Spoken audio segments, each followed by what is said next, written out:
Arestado ang isang drug suspect sa isinagawang search warrant operation ng mga otoridad sa Alaminos City, Pangasinan. Yan ang balitang hatid ni Patrolman Dennis Carenal.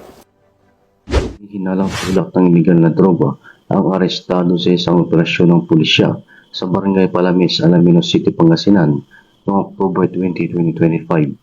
Ayon sa ulat ng pulisya, bandang alas 5:50 ng umaga ng ikinasal ng Alaminos City PNP sa pangunguna ni Police Lieutenant Colonel John Ringo R. Quintinita ang search warrant operation laban kay alias Cardo, 31 anyos, walang trabaho at residente ng sabing barangay.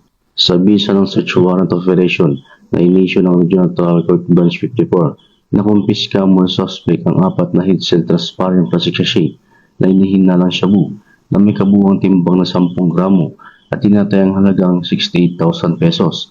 Kasama rin na recover ang mga drug paraphernalia gaya ng aluminum foil, improvised water, disposable lighter at mga plastic sachet.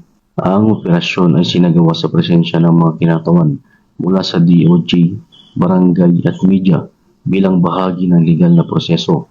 Kasalukuyang inahanda ang kaso laban sa suspect para sa paglabag sa Republic Act 9165 o ang Comprehensive Dangerous Drugs Act of 2002. Mula dito sa PKG Ilocos Region, ako po ang inyong Police News Network Correspondent, Patrolman Dennis Carenal, alagad ng batas, tagataguyod ng Balitang Pulis.